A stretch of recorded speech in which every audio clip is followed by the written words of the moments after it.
जा रहे हो, आप किसी काम के लिए आगे बढ़ रहे हो और वो काम आपका नहीं हो रहा, अटक रहा है, मार्ग में कहीं ना कहीं तकलीफ आ रही है, कुछ मत करो, शंकर जी के मंदिर में जाओ, एक सफेद पुष्प कोई सा भी शिव जी को समर्पित कर आओ। क्या नाम लेना है? कुंदकेश्वर महादेव, भगवान शिव का एक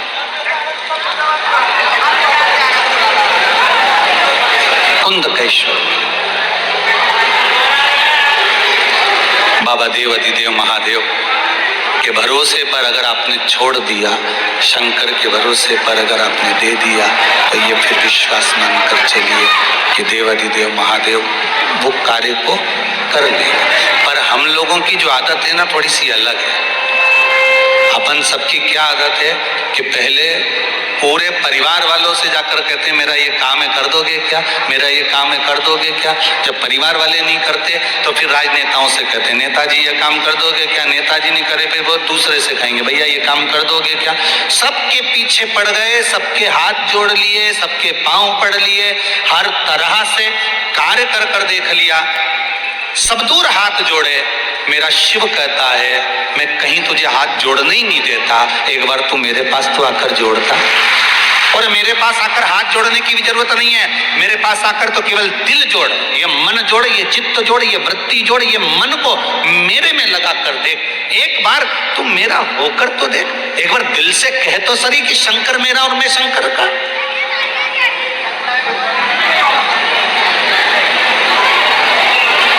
मैंने सारे सहारे छोड़ दिए, बस तेरा सहारा काफी है। मेरी नाव किनारे लगे ना लगे,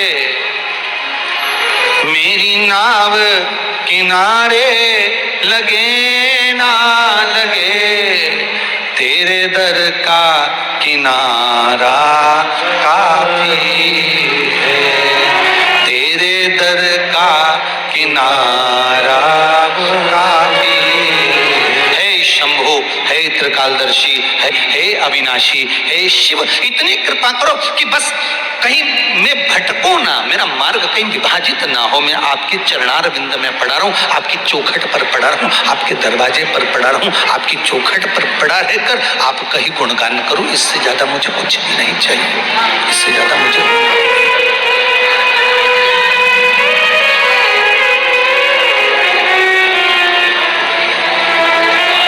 महाराज अरे देख लिया संसार हमने, देख लिया सब मतलब के यार हमने देख लिया, सब मतलब के यार हमने देख लिया।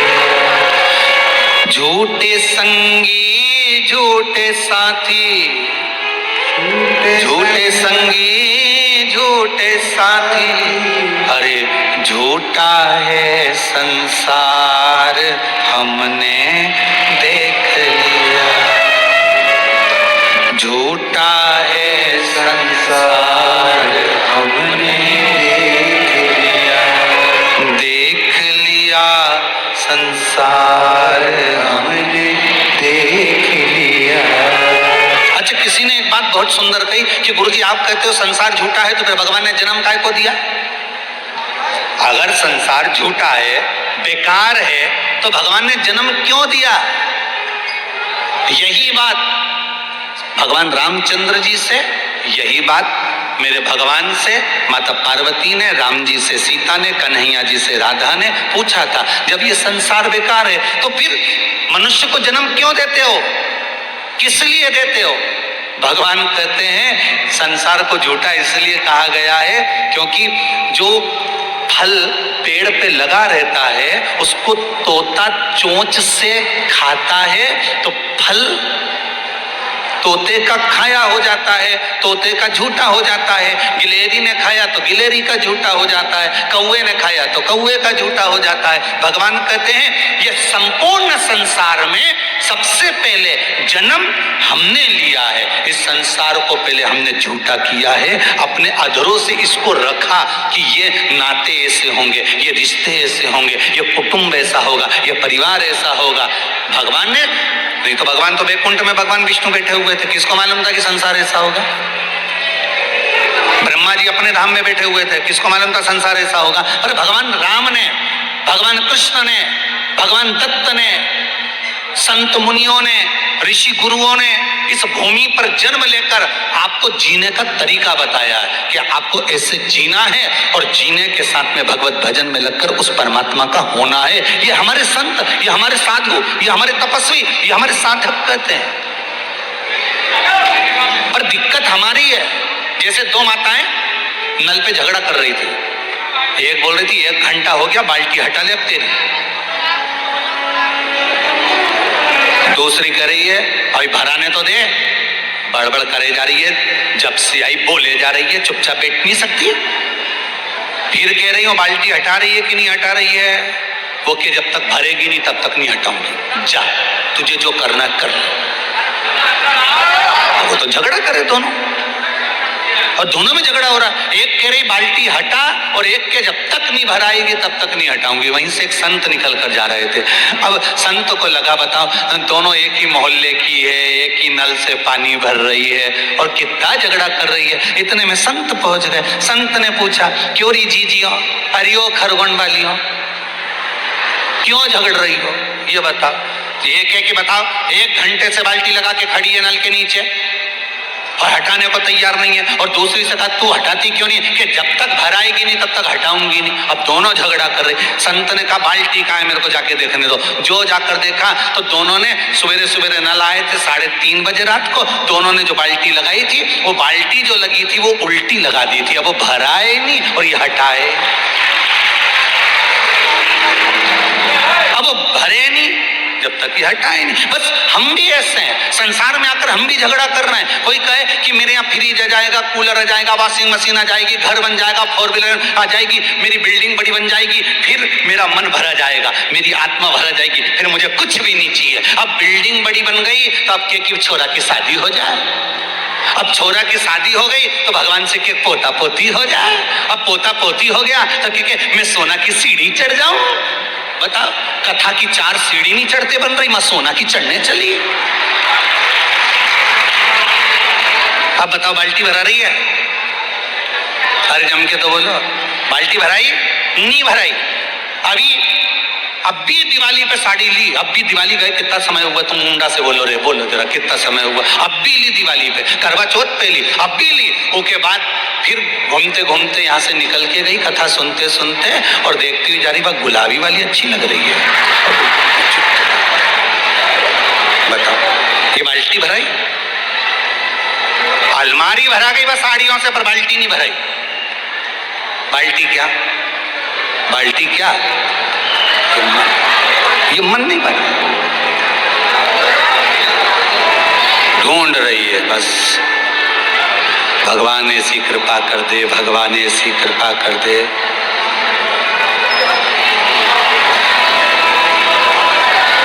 भगवान ऐसी कृपा कर दे।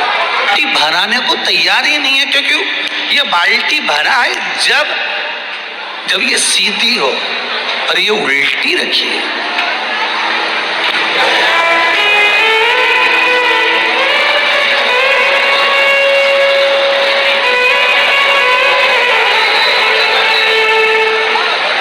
बाल्टी उल्टी रखी, कैसे भराए?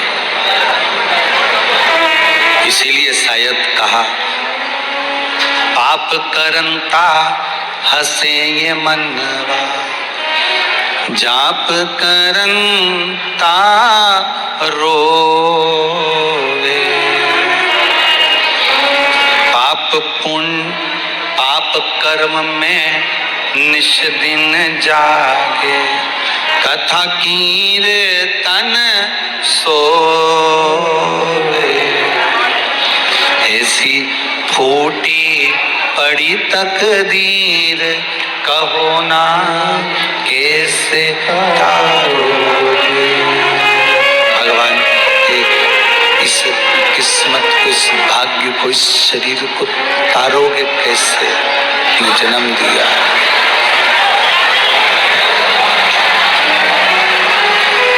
कभी ये मत सोचना जीवन में कि आप अकेले हो।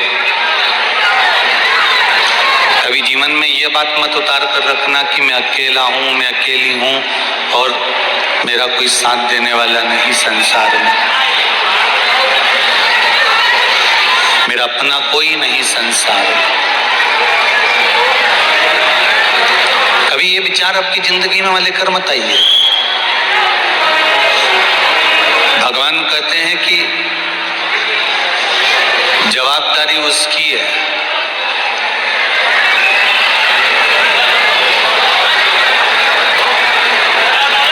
जब वो परीक्षित की रक्षा करने के लिए गर्भ में पहुंच सकता है, अब कितनी जवाबदारी उस परमात्मा की होगी, जरा अंदाजा लगा कर बैठिए, ध्यान दीजिएगा जरा कि परीक्षित की रक्षा के लिए, राजा परीक्षित की रक्षा के लिए वो गर्भ के अंदर पहुंच गया। उत्तरा के गर्भ में वो पहुंच जाता है।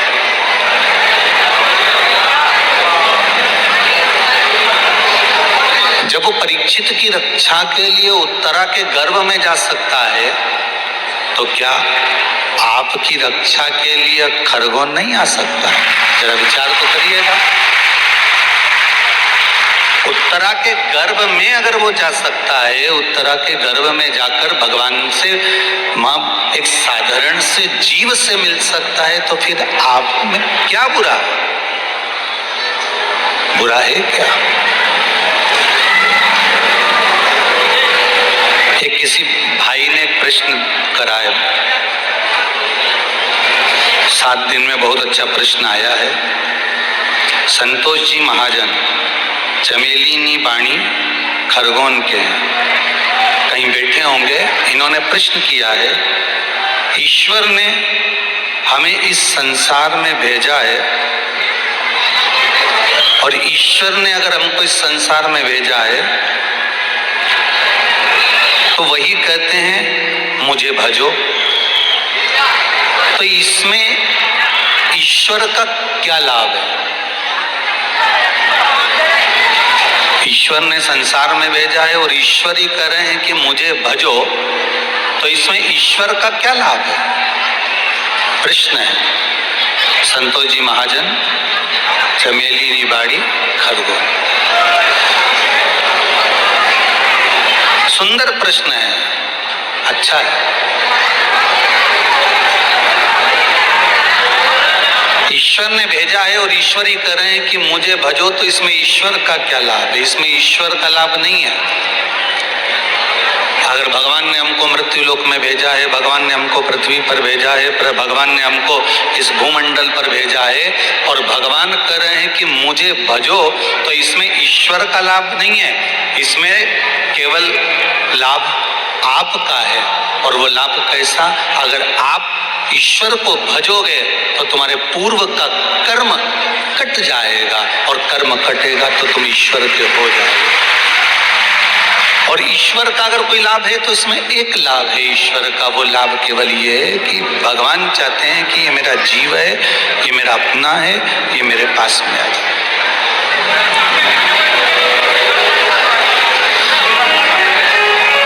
ये मेरा अपना है, ये मेरे पास में आना चाहिए। रिटर्न बढ़ाओ, थोड़ा डीले कम कर दो। ये मेरा अपना है, ये भटकना नहीं चाहिए, इसको कहीं इधर उधर ना जाए, ये मेरा अपना है।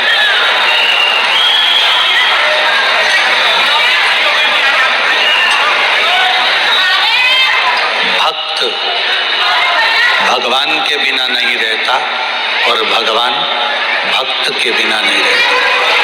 ये इस प्रश्न का सबसे सुंदर उत्तर है कि ईश्वर का क्या लाभ? ईश्वर का एक ही लाभ है कि मेरा भक्त मेरे पास रहना चाहिए।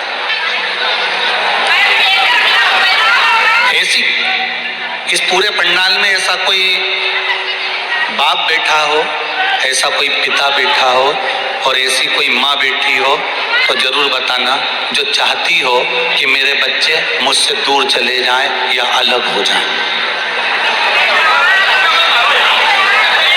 इस पंडाल में अगर कोई ऐसा माँ बाप बैठा हो, कोई पिता माता बैठी हो जो पिता चाहता हो कि मेरे बच्चे मुझसे दूर रहें, मेरे बच्चे मुझे छोड़ कर चले जाएं, मेरी बहू मुझे छोड़कर चली जाए, मेरे पोता पोती मुझे छोड़कर चले जाएं।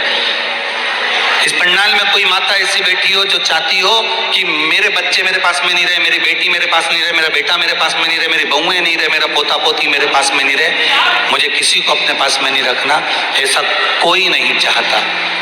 माता पिता का जो दिल होता है वो होता ही ऐसा है कि वो गाली खा लेते हैं, अपशब्द ताने सहन कर लेते हैं, नहीं तो अलग करने को तो सास को जब गुस्सा आए ना और अपनी वाली पे आ जाए तो बहू को 2 मिनट में अलग कर दे, पर अपने छोरे के चक्कर में, बेटे के चक्कर में वो ताने भी सहन कर लेती है और घर में रह लेती है। कितने ताने बहू देती है उसके बाद भी माँ घर में रहती है, कितने ताने बेटा देता होगा उसके बाद भी माँ घर में रखती है। माँ तो भी अपने बच्चों को अलग नहीं करती है, माँ तो भी अपने बेटे को दूर नहीं करती है, पिता तो भी अपने बच्चों को दूर नहीं करता है, पिता अपने बच्चों को कहीं दूर नहीं भेजता है, क्योंकि वो पिता है। और पिता एक बात और जानता है, अगर मेरा बेटा मुझसे लड़ झगड़ कर कहीं चले भी गया है तो माता पिता जगह जगह देवी देवताओं के जाके धोख लगा के कहते हैं मेरी बेटा बहू वापिस मेरे घर आ जाए। बोलो सही है कि गलत है? मेरे बेटा बहू वापिस घर आ जाए, ये माता पिता जगह जगह धोख लगाकर प्रणाम कर कर निवेदन कर कर भगवान से कहते हैं कि मेरे बहू बेटा मेरे घर पर आ जाए, मेरे बहू बेटा मेरे घर पर पहुंच जाए। वो निवेदन करता है, बार बार प्रार्थना करता है, बार बार भगवान से विनती करता है। उसी तरह ये जितनी जीवात्मा है, चाहे जलचर की हो, चाहे थलचर की हो, चाहे वायुचर की हो, चाहे ये मानव देह की हो, भगवान जैसे माता पिता अपने बच्चे को अलग नहीं करना चाहते, भगवान भी तुमको अपने आप से अलग नहीं करना चाहते, भगवान अपने पास में रखना चाहता है। वैकुंठ से आपको नीचे नहीं फेंकना चाहता, वो चाहता है कि ये मेरे पास में रहे।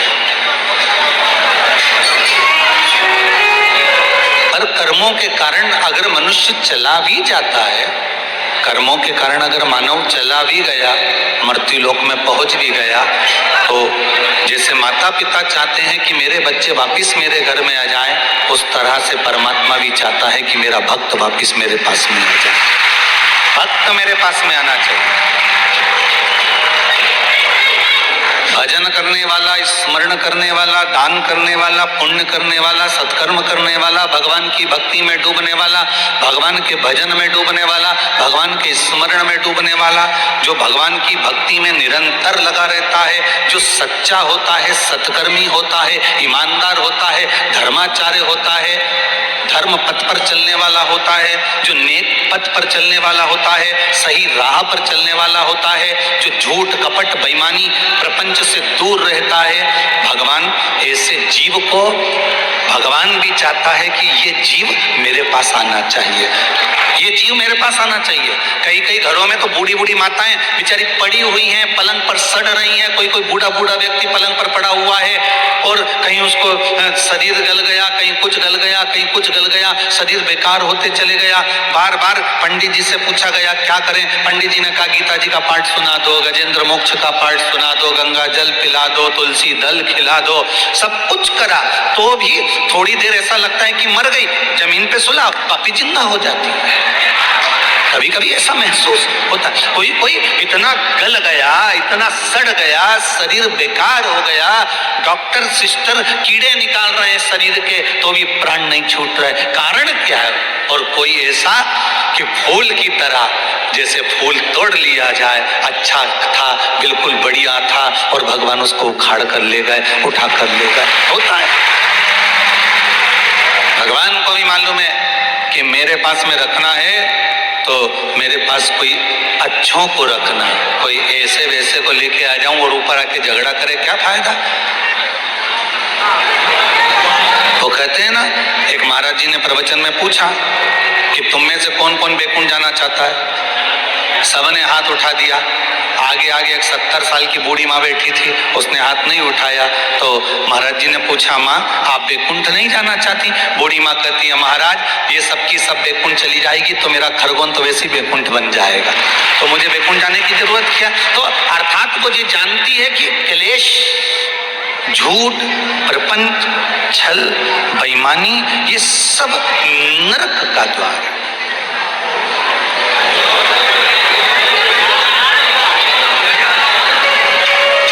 एक पत्र कल जब सिद्धनाथ मंदिर गए थे तो किसी ने एक पत्र दिया था।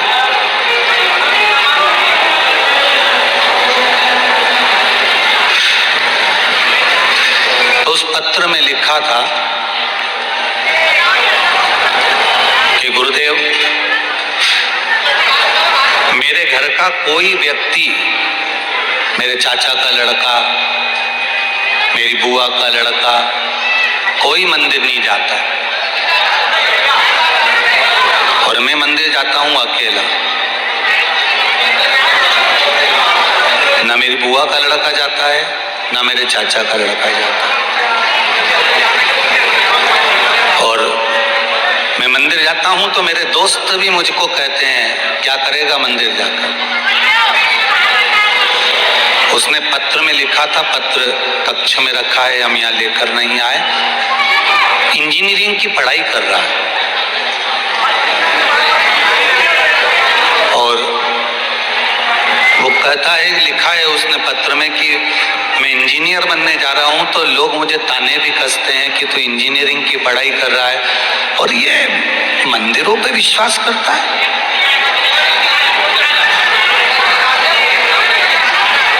तो भगवान पर विश्वास करता है, भगवान पर भरोसा करता है। वो सीहोर वाले महाराज का तो काम ही है बोलना, उनका तो काम है बोलने का, तो तू उनकी बात पे विश्वास करता है। कहाँ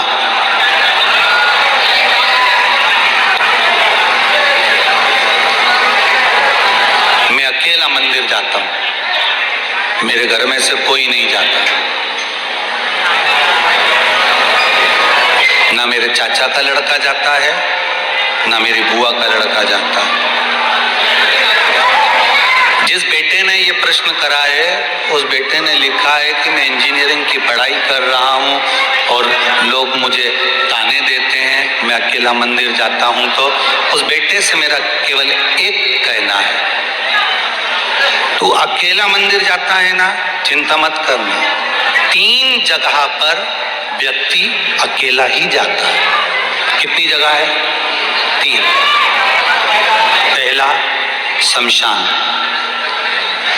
जम के बोलिए शमशान। दूसरे नंबर पर शिखर की ओर जब बढ़ता है तो 2-4 नहीं रहते, अकेला ही बढ़ता है शिखर पर। और तीसरा सिंहासन पर अकेला ही बैठता है, 4 नहीं बैठता। कभी अपने मन में ये लेकर मत आना कि मैं अकेला मंदिर जा रहा हूं। तुझे अकेला शंकर मंदिर में इसलिए बुला रहा है क्योंकि तुझे सिंहासन पर ले जाकर बिठाना है, शिखर पर बढ़ाना है, इसलिए शिव जी तुझे अकेला बुला रहा है।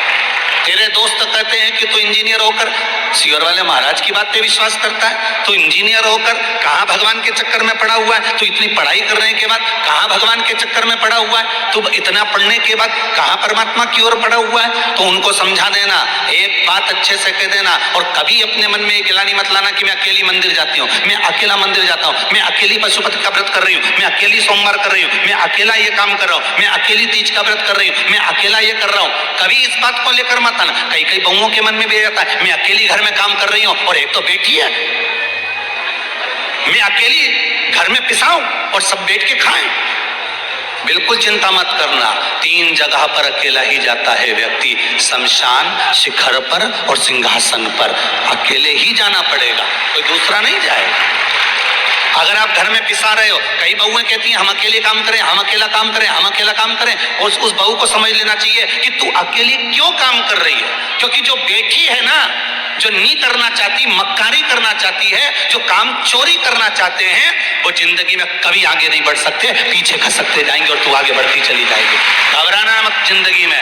अगर तुम अकेले काम कर रहे हो, तुम्हें अकेला काम करने का मौका मिल रहा है, कभी मन में ग्लानि मत लाओ। मेरा उस इंजीनियर बेटे से निवेदन है, तेरे दोस्त कहें कि अकेला मंदिर जाता है, तेरी बुआ का लड़का नहीं जाए, तेरे काका का लड़का नहीं जाए, मत जाने दे, तू अकेला जा, अकेला।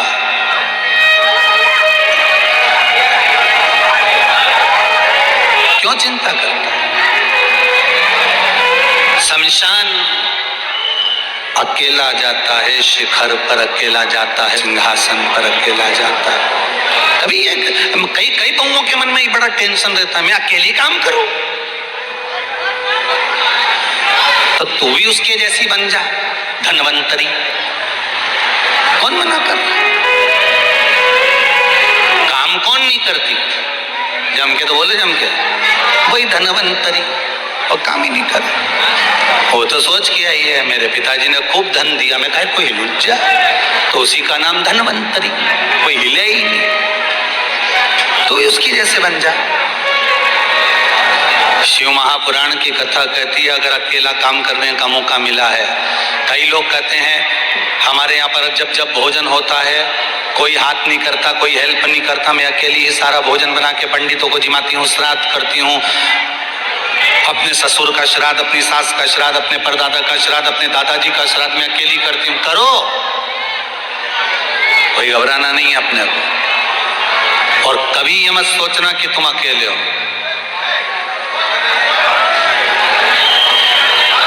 कभी मत सोचना। महाराज हमारे साथ हैं भोलेनाथ जी, किस बात की चिंता।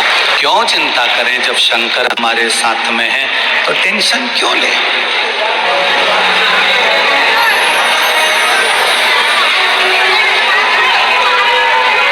हम क्यों चिंता करें?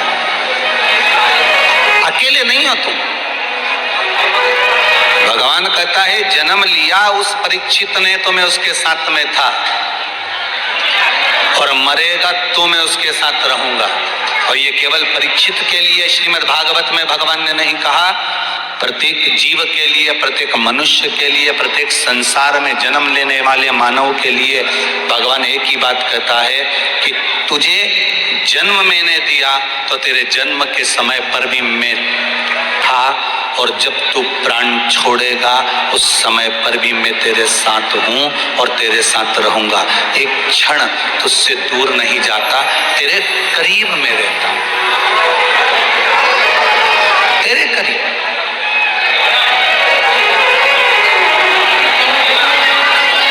राम कैसे भी कहो, कृष्ण कैसे भी कहो, शिव कैसे भी कहो, उसका फल आपको मिलेगा। दो सहेली आपस में बात कर रही थी,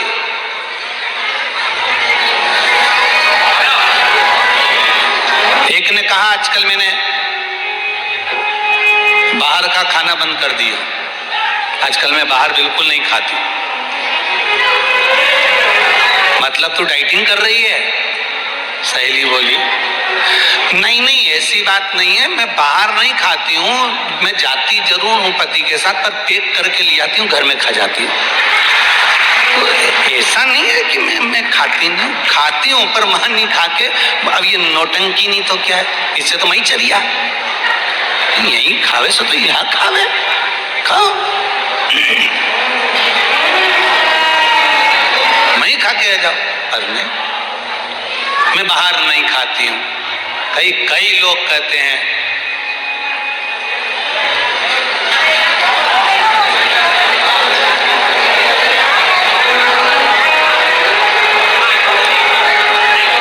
बहुत बड़ी बात है, थोड़ा सा लग सकती है तुम्हारे को, और ये तो परमानेंट है, लगाते ही रहे, उसमें कोई दिक्कत नहीं, पर लग जाए। हम प्याज नहीं खाते, हम लहसुन नहीं खाते, और दूसरे का पड़ा हुआ धन मिल जाए तो निपटा जाते हैं।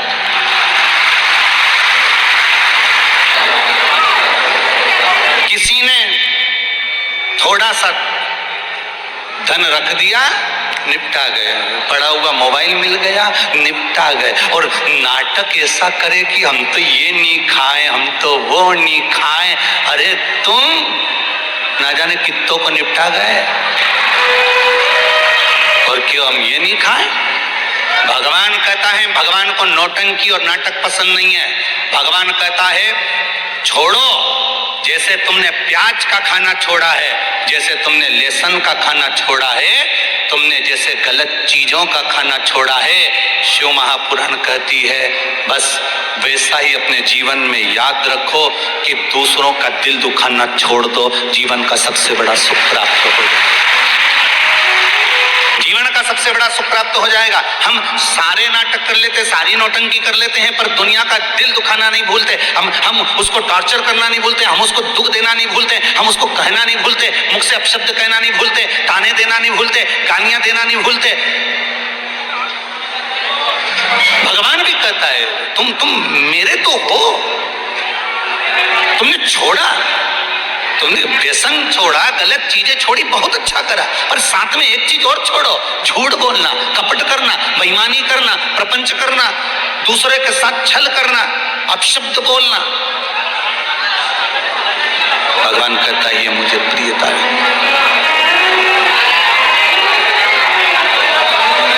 इसमें मेरी प्रियता रहे। आप भजन तो करो, आप स्मरण तो करो, भक्ति में डूबो तो सही।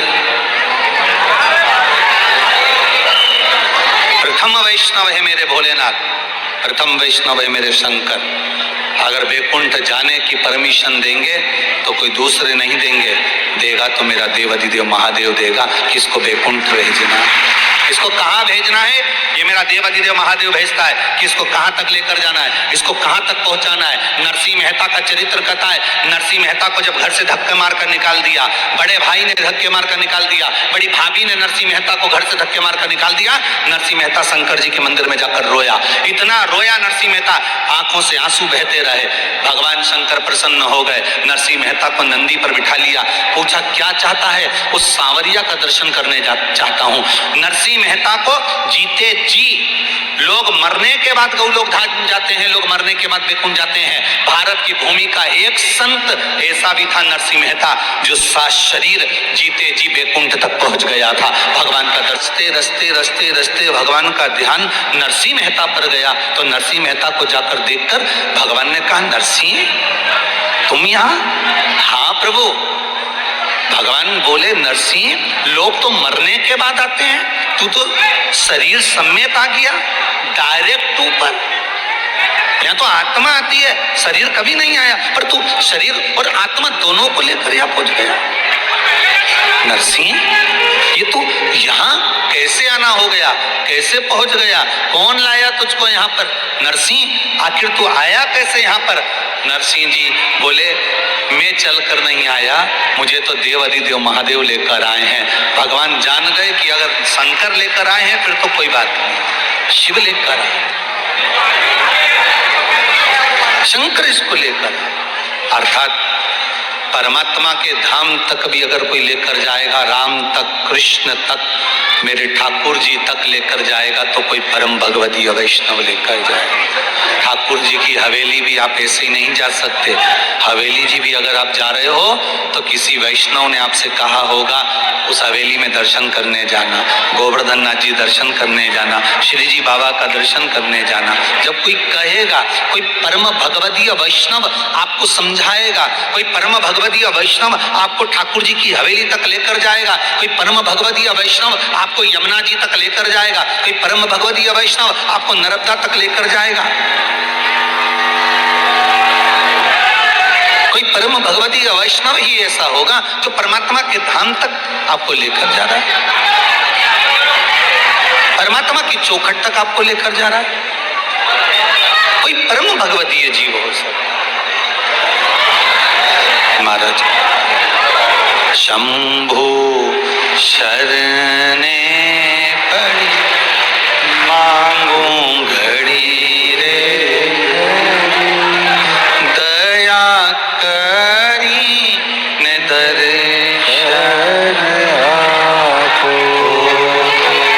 शंभु शरणे पड़ी, मांगूं घड़ी रे घड़ी दुख दया करी दर्शन हे बाबा इतनी कृपा करना, वैष्णव का कर्म है। भगवत भजन की ओर चलो, भगवान की भक्ति की ओर लेकर जाओ। बहुत ध्यान दीजिएगा महाराज, आज कथा का विराम दिवस है।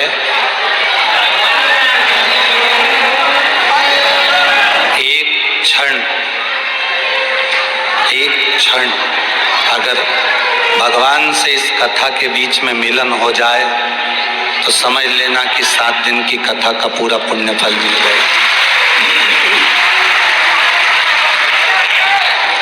एक क्षण बहुत, इंद्र भी बहुत कृपा करेगा कि तुम्हारा चित्त कथा में नहीं लगे। उसी तरह इधर वाले भी बहुत कृपा करेंगे कि तुम्हारा मन भटके, पर तुम भटकना मत ही रहे। तो उसमें भी पीछे खड़े होकर अंदर आने के लिए रखा जोड़ करना। सोचो कि कब टाइम निकल जाएगा मालूम नहीं पड़ेगा। और साथ साथ हम आज सवेरे जब वृक्षारोपण करने के लिए आए, बेलपत्री का और शमी का वृक्ष रोपने के लिए आए, तो सुबह शायद 8:30 बज रही होगी। तो वो भी 8:30 बजे से लाइन लगी हुई थी लोगों की आने की, एक बराबर चल रहे थे लोग, लाइन लगी हुई थी। वो 8:30 बजे भी वृक्षारोपण के समय। प्रयास करो, कितनी कृपा बाबा देवाधिदेव महादेव ने करी है। और कार्यकर्ताओं को बहुत बहुत धन्यवाद देकर जाना कि जिन्होंने इतनी अच्छी सेवा करी है, संभाला। बहुत बहुत धन्यवाद देना इनको कि इन्होंने इतना संभाल कर रखा। कल बता रहे थे कि गुरुजी 86,000 मोटरसाइकिल थी ग्राउंड के अंदर, जो काउंट करी गई। कल की थी, आज की तो कुछ भी नहीं कह सकते। आज की तो और नहीं कह सकते। और अखबारों के माध्यम से मालूम पड़ा, खरगोन के जितने पत्रकारगण हैं उनको भी मैं बहुत बहुत धन्यवाद देता हूं, जिन्होंने इस शिव महापुराण को इस ब्रज तारा कॉलोनी से उठाकर ले जाकर जनमानस तक पहुंचाया। सारे पत्रकारों को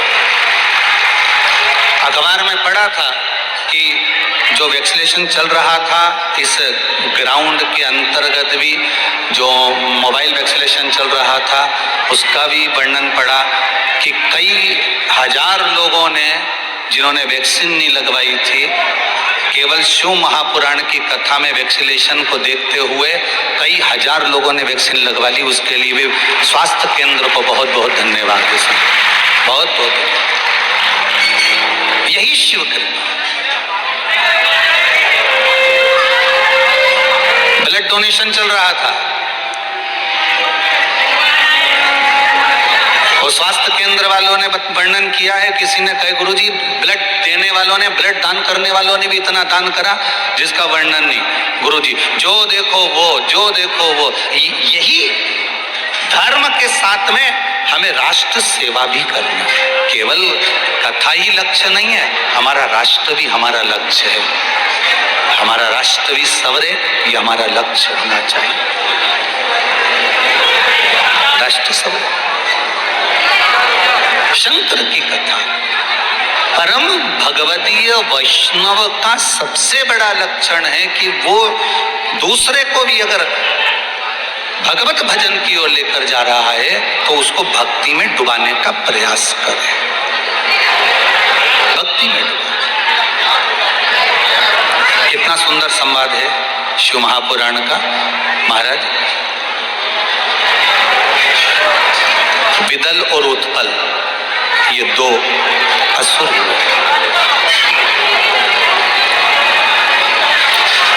जो माता पार्वती जी की सुंदरता को देखकर मोहित हो गए। माता पार्वती जी की ओर ये आसक्त हो गए देखकर। क्योंकि माँ तो माँ होती है। एक माता के सुंदरता और एक घर की बहू की सुंदरता, दोनों में बहुत अंतर होता है। माता की सुंदरता क्रीम की नहीं होती, बहू की सुंदरता क्रीम की है, और माता की सुंदरता उसके पुराने कर्म की है, जो कर्म करती आ रही है उसकी सुंदरता। ये चमक ये दमक फुल वन में महक, सब कुछ सरकार तुम ही से। वो क्रीम की हो सकती है, घर की बेटी की जो चमक है वो क्रीम की हो सकती है, पर घर की जो बुजुर्ग माता है वो ना चेहरे पर कुछ लगाती है ना कुछ शरीर पे ये लगाने का काम करती है। वो तो बस जल्दी से जल्दी कंगा वंगा करा, और कंगा भी करी कि वो तो इतनी कई बार तो इतनी व्यस्त रहती है कि कंगा भी बाल खोल के नहीं कर पाती, ऊंचा पे उछ लेती है। और होठों पे लगाने का कहीं नहीं मिले तो उन्हें तो वो जो कंकु की बिंदी लगाए नहीं वो की गीला करके पोत ले। घर की बुजुर्ग माता बुजुर्ग, उसको कोई मतलब ही नहीं, उसको इन सब चीजों से कोई मतलब पड़ता नहीं। महाराज शिव महापुराण की कथा कह रही है, शंकर का चरित्र कह रहा है, शिव चरित्र कह रहा है, वैष्णवता का सुख। एक परम भगवदीय वैष्णव दूसरे वैष्णव को अपनी ओर परमात्मा की ओर लेकर जाने का प्रयास करे तो समझ लो वो परम भगवदीय वैष्णव है, वो परम भगवदीय जी। विदल और उत्पल ने उपद्रव मचाना प्रारंभ करा, और दोनों माता पार्वती को पाने का प्रयास करने के लिए माता पार्वती जी के पास में गए। तब विदल और उत्पल का संहार माता पार्वती ने कुंदुक उठाकर फेंक कर करा। जैसे ही फेंक कर मारा, विदल और उत्पल के प्राण छूटे, शिव जी के चरणों में जाकर वो कुंदुक गिर गया। शिव जी का नाम कुंदकेश्वर पड़ गया। बोल कुंदकेश्वर महादेव की। शंकर भगवान का नाम कुंदकेश्वर पड़ा। कुंदकेश्वर का मतलब आप समझ लें, बड़े ध्यान से सुनिएगा। कुंदकेश्वर का जीवन में कोई कार्य करने के लिए जा रहे हो, कोई काम के लिए आगे बढ़ रहे हो और कार्य नहीं हो रहा, कार्य आगे नहीं बढ़ रहा, तो सफेद पुष्प शंकर जी पर कुंदकेश्वर महादेव के नाम से चढ़ाना प्रारंभ कर। कौन से महादेव के नाम से? जम के बोलिए जरा। कुंदकेश्वर। कुंदकेश्वर महादेव के नाम से जब सफेद पुष्प आप शंकर जी पे चढ़ाएंगे और काम के लिए आगे बढ़ेंगे, अपने आप कार्य सफल होगा। देखो एक सुंदर भाव लिखा हुआ है, बड़े सुंदर भाव।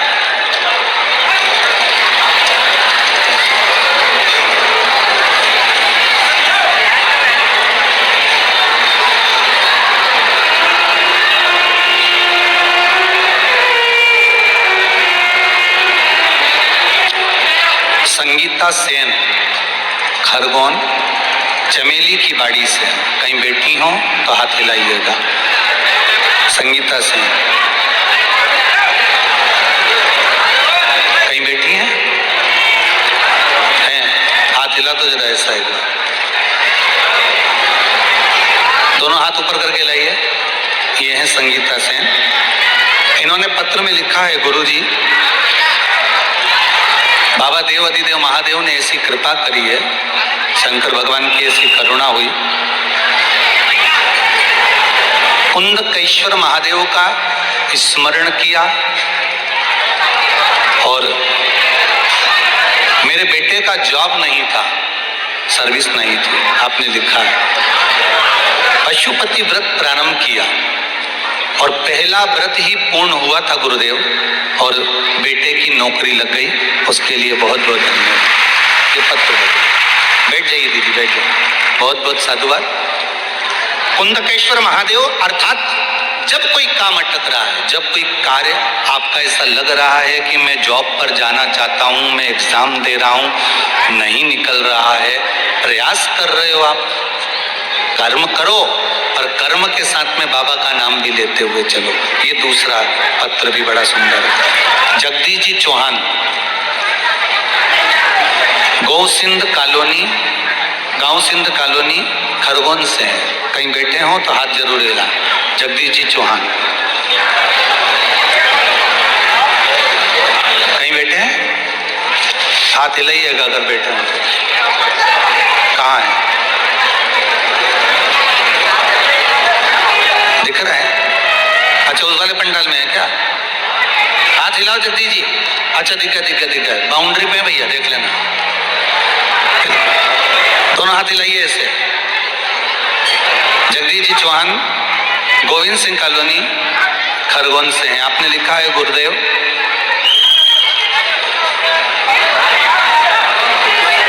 मेरे बेटे के लिए बहुत प्रयास करा जॉब के लिए, पर हुआ नहीं। तब किसी ने कहा एक बार कुबेरेश्वर धाम सीहोर चले जाओ। विश्वास रखकर पूर्णिमा पर लड़के की जॉब के लिए हम लोग कुबेरेश्वर धाम सीहोर गए और बाबा की ऐसी कृपा हुई कि 1 माह में यूएस की कंपनी में बेटे का जॉब लग गया और पैकेज भी बहुत अच्छा है। बहुत बहुत बधाई हो आपको, बहुत बहुत बधाई। बाबा की कृपा। बैठिए। कुंदकेश्वर महादेव का नाम, इन जितने पर्चे पड़े इनमें सब पर्चे सर्विस के हैं, नौकरी के हैं, सारे पर्चे सर्विस के। और अभी तो ये ढेर लगा हुआ है मोटरसाइकिल की तरह, ये भी ढेर लगा। अभी ये भजन बीच में आएगा तो पढ़ लेंगे जैसा भी हो। तो और भी हैं बहुत सारे पर्चे,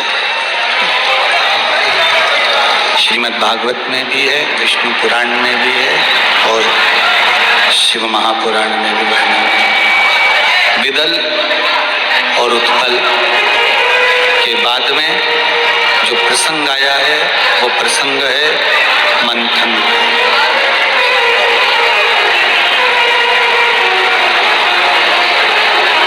मंथन समुद्र का किया जाए। सुमेरु पर्वत, मंदराचल, शेषनाग की नेति, देवता और राक्षस दोनों मिलकर मंथन करते।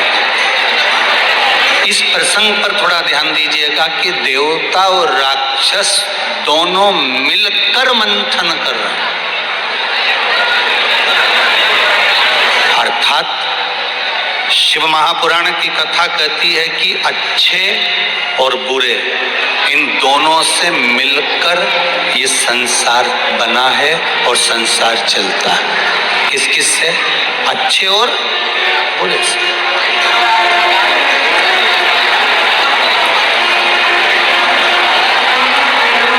एक संत के दरवाजे पर एक चोर आया, सरल भाषा में समझिए। बाहर पानी गिर रहा है, चोर ने दरवाजा बजाया, संत ने दरवाजा खोला, चोर अंदर घुस गया। संत ने पूछा तुम कौन हो? चोर ने कह दिया मैं चोर हूं। तुम चोर हो? हाँ, चलो बाहर निकलो। संत ने उसको धक्का देकर बाहर निकाला।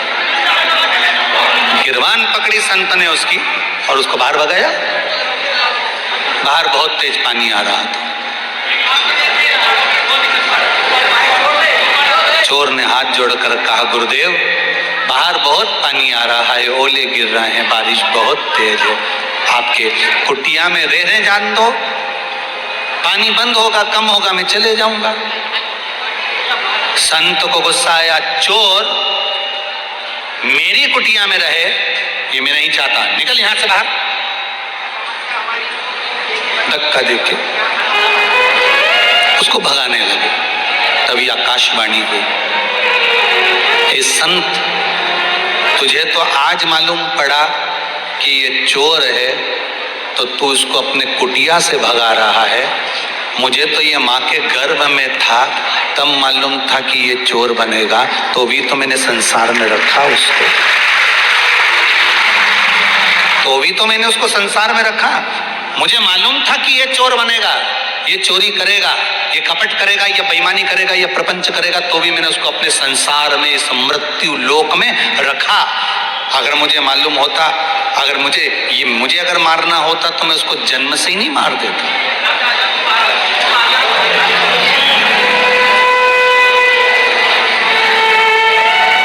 मेरे परमात्मा ने जैसा बनाया है ये संसार, दुनिया के लोग उसमें ऐब ढूंढते रहेंगे, दुनिया के लोग उसमें बुराइयां ढूंढते रहेंगे, पर मेरे मालिक ने इसमें बुराई बिल्कुल नहीं डाली, बिल्कुल बुराई नहीं डाली। और अगर आपको लगता है तो एक सोमवार की कथा आप लोग ध्यान से सुने कि एक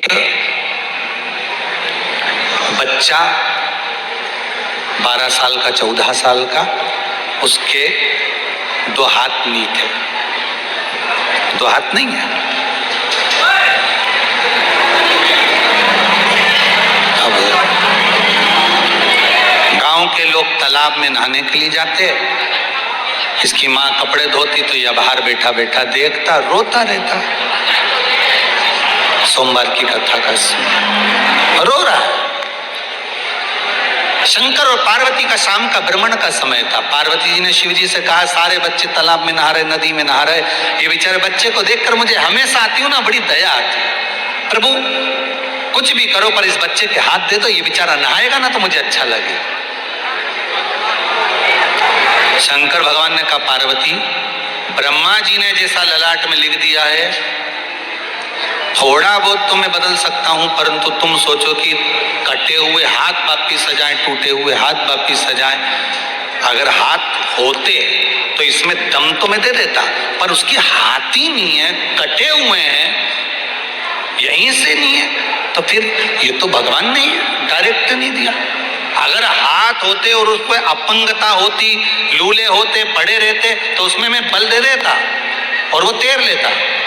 पर तुम तो ब्रह्मा जी की लेखनी से बिल्कुल ही विपरीत करने का कह रही हो। पार्वती जी बोलती है, प्रभु कुछ भी हो जाए आप इसको हाथ दीजिए। शिव जी ने कहा, पार्वती सुनो मत, मेरा कहना मान लो। पार्वती जी बोली, नहीं, इतना छोटा सा बच्चा 14 साल का सबको नहाते हुए देख रहा है, रो रहा है, तुम उसको हाथ दो। शंकर जी ने कहा, ठीक है। अब शिव तो दयालु थे, शंकर जी ने हाथ दे दिए। हाथ दिए, वो तालाब में कूदा। दूसरे दिन पार्वती जी और शिव जी फिर घूमने निकले तो क्या देखा, पूरे गांव में घर घर के दरवाजे पर अर्थियां बंध रही थी, अर्थियां बंध रही थी। कोई रो रहा था, कोई चिल्ला रहा था, कोई चीख रहा था। पार्वती जी ने पूछा, प्रभु कल तक तो ये गांव अच्छा था, आज इस गांव में ऐसा क्या हो गया कि लोग रो रहे हैं, चीख रहे हैं, चिल्ला रहे हैं, अर्थियां तैयार हो रही हैं। पार्वती से शिव जी ने कहा, और आगे चलो। आगे चलकर देखा तो गांव के कुछ बच्चे भागते हुए चले आ रहे थे, कपड़े भी नहीं तन पे और भाग रहे थे।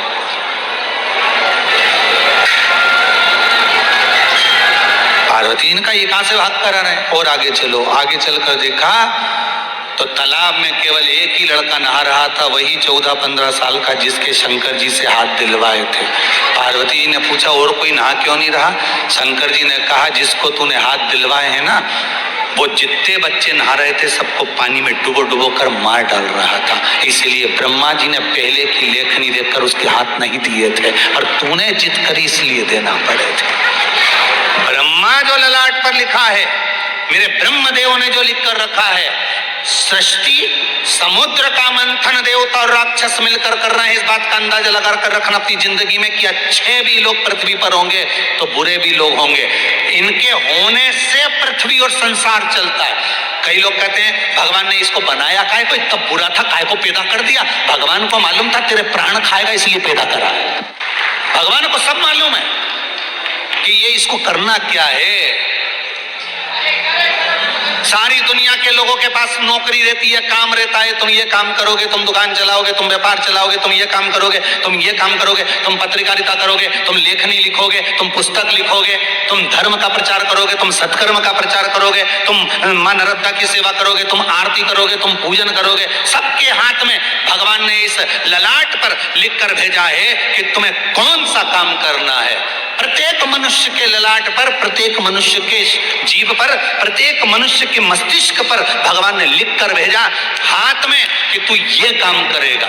और भगवान ने लिखा है, किसी किसी के ललाट पर भगवान ने लिख कर भेजा, हाथ पर लिख कर भेजा कि तुझे एक ही काम करना है, कोई आगे बढ़े तो उसकी टांग खींचना, उसको नीचे पटकने का प्रयास करना, उसकी निंदा करना, उसकी बुराई करना, उसकी चुगली करना, उसके लिए अपशब्द कहना, उसके लिए ये काम। तो कई लोग पूछते हैं हमारे पास कोई काम नहीं, तो लोगों के पास में ये भी काम रहता है कि उसको निंदा करना है तो करना है, बुराई करना है तो करना है, उसमें कुछ ना कुछ ऐब निकालना है, मतलब निकालना। भगवान को मालूम था क्या अकेले देवता समुद्र का मंथन नहीं कर सकते थे? अरे बोलो तो जम के, कर सकते थे कि नहीं कर सकते थे? क्या अकेले देवता 33 कोटि देवता मिलकर के मंथन नहीं कर सकते थे? सब कर सकते थे, पर भगवान ने कहा नहीं, इसमें असुरों को भी शामिल करा जाए। मंथन देवता और राक्षस मिलकर करेंगे तब इसमें से कुछ प्राप्त होगा, जो मिलेगा वो प्राप्त होगा, वो आनंद की अनुभूति कराएगा। तो देवता और राक्षस दोनों ने मिलकर मंथन करा। संसार को भगवान ने केवल अच्छे नहीं भेजे, भगवान ने बुरे भी भेजे हैं। क्यों? क्योंकि जब तुम अच्छाई करने के लिए आगे बढ़ोगे, सत्कर्म करने के लिए आगे बढ़ोगे, दान करने के लिए आगे बढ़ोगे, धर्म करने के लिए आगे बढ़ोगे, तब कोई ना कोई तुम्हारा हाथ पकड़कर खींचने वाला चाहिए, पांव पकड़कर खींचने वाला चाहिए। केवल इसी युग में नहीं, सतयुग तक की कथा निकाल लो। राजा बलि दान देने के लिए जा रहा है। अब देखो सतयुग की कथा। केवल इसी युग में पांव खींचने वाले नहीं है, केवल इसी युग में टांग खींचने वाले नहीं है, इसी युग में बेकार नहीं है, सतयुग तक की कथा निकाल कर देखिए। राजा बलि वामन भगवान को भिक्षा देने जा रहा है, दान देने जा रहा है, और पीछे खड़े थे कौन? शुक्राचार्य। राजन, एक पग भूमि का दान मत देना। बताओ, अब ये तो संत है ना, ये तो साधु है, ये तो सन्यासी है, ये तो तपस्वी, ये तो साधक, ये तो संत। एक पग भूमि का दान मत देना। राजन, जो दरवाजे पर खड़ा है त्रिकालदर्शी नारायण है, भगवान विष्णु है, इसको कुछ मत दे। राजा बलि ने गुरुजी से कहा, गुरुदेव मन से दे दिया, अब तो दिखावे का रह गया है, दूंगा, मैं दान तो करूंगा। अब देखो सतयुग में भी हाथ को रोकने वाले थे कि मत कर, मत दान कर, मत दान कर, मत दान कर, तो भी राजा दान करे। भगवान ने कह दिया रुक जा। अब शुक्राचार्य जी की जब नी चली तो इन्होंने काम बिगाड़ने के लिए क्या करा कि वो कमंडल में जो पानी निकलने का स्थान था टोटी, उस टोटी के अंदर जाके शुक्राचार्य जी बैठ गए कि पानी नहीं निकलेगा तो संकल्प कैसे छोड़ेगा। अरे भगवान भी चतुर थे, उनका नाम चतुर नारायण था। कुसा की चटाई लेके आए थे बैठने वाली, उनने एक कुसा को खींचा और घुमाने लगे। भगवान वो कुसा घुमाते घुमाते बोले राजा बलि से, राजन क्या बात है? राजा बलि बोला, प्रभु मुझे लगता है इसमें कचरा अड़ गया, इसलिए पानी नहीं आ रहा। राजा बलि बोला, प्रभु मैं इसको साफ करके लाता हूं। इतने में वामन भगवान बोले, तू काय को साफ करे, सफाई तो हम करेंगे, तू क्यों चिंता करता, ला हमको दे, ला हमको दे, सफाई हम करेंगे, साफ हम करेंगे। कचरा साफ करने की जवाबदारी किसी दूसरे की नहीं होती, कचरा साफ करने की जवाबदारी तो मेरे वामन भगवान, मेरे नारायण की होती है, स्वयं भगवान की।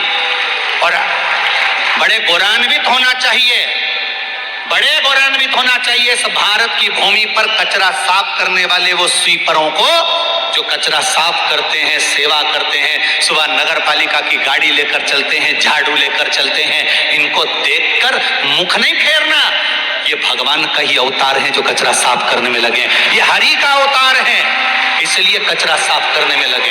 इसलिए शायद हमारे हिंदू धर्म में आज भी नियम है कि कोई शुभ कार्य के लिए निकल कर जा रहे हो और कोई हरि का जन कोई भगवान ही झाड़ू लगा रहा हो और उसकी डलियां निकल कर जा रही हो और तुम कोई शुभ कार्य करने जा रहे हो, तो पहले पर्स खोलकर उसकी टोकनी में कुछ डालकर जाना, तो कार्य सफल हो जाएगा। आज वो तो ये कहीं ना कहीं लोग हमारे हिंदू भाइयों को भटका रहे हैं कि तुम क्यों देवता पूछ रहे हो, क्यों देवता को मना रहे हो, तुम्हारा सही देवता वो है, तुम ये करो।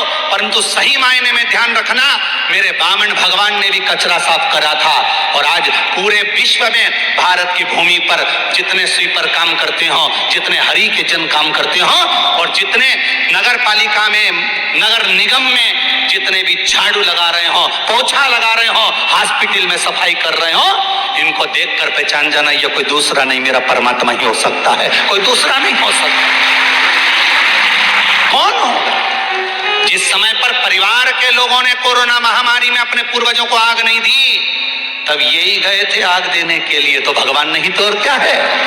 कौन गए थे? जो हॉस्पिटल में छोटा सा काम कर रहे थे, पोछा लगाने का, जो हॉस्पिटल में झाड़ू का काम कर रहा था, जो रोडों पर पोछा लगा रहे थे, झाड़ू लगा रहे थे। तुम तो अपने घर में छुपकर बैठे हुए थे कोरोना महामारी में, पर मेरा परमात्मा बनकर आए थे यही काम करने वाले, यही स्वीपर, यही वर्कर।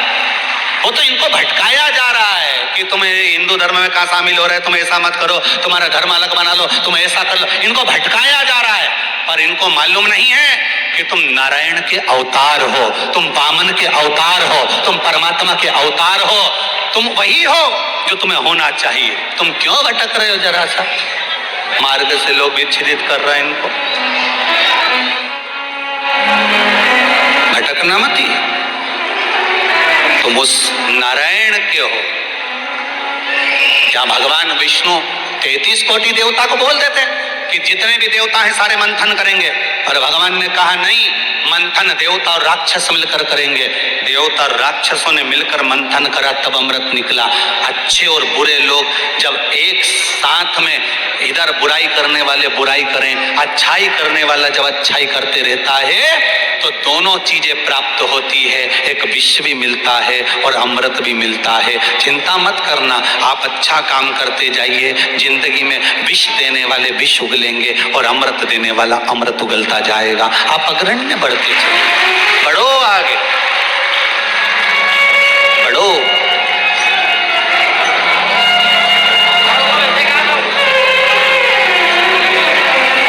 आगे बढ़ो तो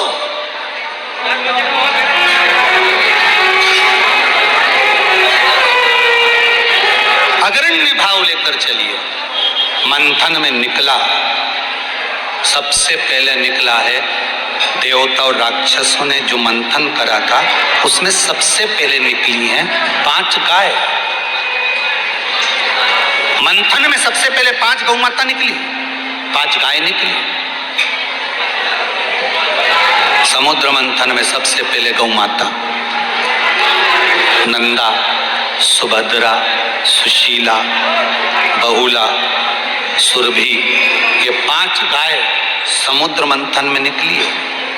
विष निकला उससे पहले गौ माता निकली है, रतन निकले उससे पहले गौ माता निकली है, माणिक मोती निकले उससे पहले गौ माता निकली है, औषधि निकले उससे पहले गौ माता निकली है। सारे अमृत और विष प्राप्त हो उससे पहले गौ माता मंथन में प्राप्त हुई है। 5 गाय निकली हैं। बहुत ध्यान देना महाराज, जब देवता और राक्षस मंथन कर रहे हैं तो 5 गाय निकली। उसी तरह अच्छे लोग और बुरे लोग संसार में रहेंगे, केवल संसार में नहीं परिवार में भी रहेंगे। कोई अच्छा मिलेगा, कोई बुरा मिलेगा, कोई कहेगा ये अच्छा है, कोई कहेगा कुछ, कोई कहेगा कुछ, दोनों तरह के, अच्छे और बुरे दोनों प्राप्त। कोई अच्छा कहेगा, कोई बुरा कहेगा, आपने को चिंता नहीं करना। समुद्र मंथन में सबसे पहले 5 गाय निकली थी, बस इतना याद रखना। अच्छे और बुरे के बीच में पंचम इंद्रियों को अपने संयम में रखना। 5 गाय ये पंचम इंद्रिय।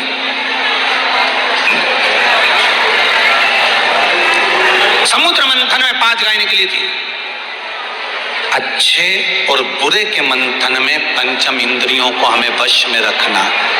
सबसे पहली इंद्री हमारी हमारे भीतर में ध्यान रखना, कोई बुरा भी कहे तो मन, इस 5 गाय को अपने काबू में रख लो, 5 इंद्रियों को अपने पास रखो। पहली जिह्वा, कोई कितना भी कुछ बोले, आड़ा टेढ़ा बोले, अपशब्द बोले, ताने दे, गालियां दे, कितनी को से, बस आप 5 गाय मंथन में पहले निकली है, उसी तरह पंचम इंद्रियों को अपने पास रखो। पहली इंद्री है जिह्वा, कोई कितना ही बोले, आपको अपशब्द नहीं बोलना। बड़े ध्यान से सुनना भाई, खरगोन वालों बहुत ध्यान से सुनना। वैष्णव शिव महापुराण की कथा आज विराम ले रही है, हम अपने घर चले जाएंगे, आप अपने घर चले जाओगे, और जो आपने सुना वो आपकी जिंदगी बदल देगा। जिन जिन ने सुना, इन पत्रों में लिखा है, एक माता ने पत्र में लिखा कि पूजन के लिए हम बेलपत्र लेने जा रहे थे और एक ट्रक वाला मेरे पति को उड़ाकर चले गया। किसने पत्र में लिखा है? पर बाबा की कृपा कैसी रही गुरुदेव कि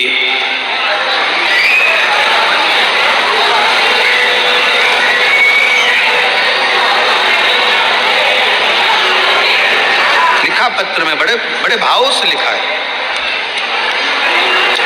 शीतल महेंद्र गुप्ता, ग्राम अंजड़, जिला बड़वानी के, जिन्होंने पत्र में लिखा।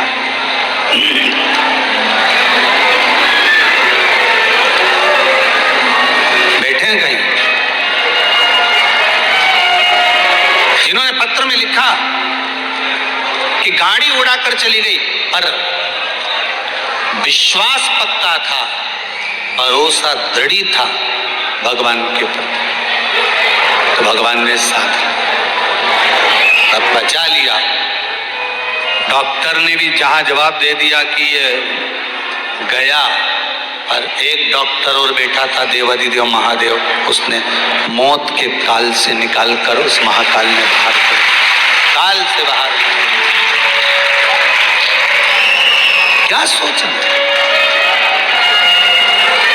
देवता और राक्षसों ने जो मंथन करा है, देवता और राक्षसों ने मिलकर जो मंथन करा है, उस मंथन में सबसे पहले 5 गाय निकली है। उस 5 गाय का स्मरण करिए कि हमको भी ये अच्छे और बुरे के मंथन में 5 चीजों का स्मरण करना है। पहली अपनी जिह्वा, कोई कितना भी आड़ा टेढ़ा बोले, कोई कितना भी अपशब्द बोले, कोई कितना भी ताना दे, कोई कितना भी गाली दे, कोई कितना भी कुछ बोले, क्या किसको रोइए? जम के बोलो, चादर तान के सोए। आग लगे बस्ती में अपन रहो, मस्ती में चकाचक रहिए।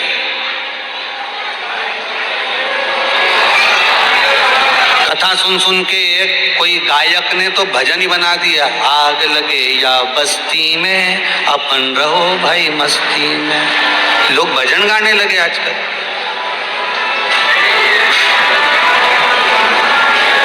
श्री शिवाय नमस्तुभ्यम। इस मंत्र के लिए भी एक प्रश्न है, किसने लिखा है? ये मंत्र हम कब कब गा सकते हैं, कब कब बोल सकते हैं? स्नान करके बोलना है कि बिना नहाए भी बोल सकते हैं?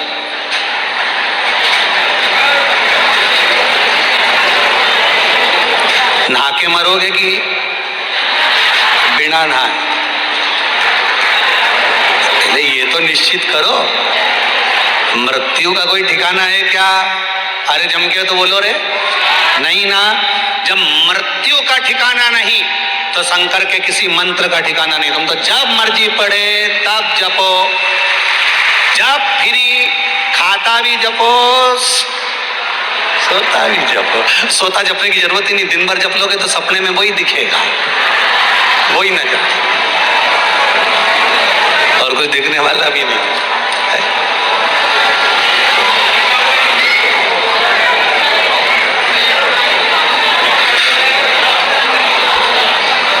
अलमस्त होकर, अभी कल रात्रि की इस पंडाल की कोई क्लिपिंग दिखा रहे थे मेरे को आशीष जी, कहने लगे गुरुदेव पूरे पंडाल में जो बाहर के लोग 1000-2000 जो जनता बाहर की आई है वो इतनी मस्ती में गुरुजी पूरे पंडाल में, ठंड अपनी जगह पड़ रही है, लोग कहाँ पंडाल में ऐसे सो रहे हैं गुरुजी जैसे भगवान गोदी में लेकर सुला रहा हो, ऐसे सो रहे हैं। मैं कहूंगा आस्था चैनल वालों के पास अगर वो क्लिपिंग हो रात्रि वाली तो अवश्य दिखा, कितने भाव से, कितने प्रेम से अलमस्त होगा, जैसे भगवान अपनी गोदी और ओ भगवान की भक्ति में ऐसे ही डूबना, आग लगे बस्ती में अपन रहो मस्ती में,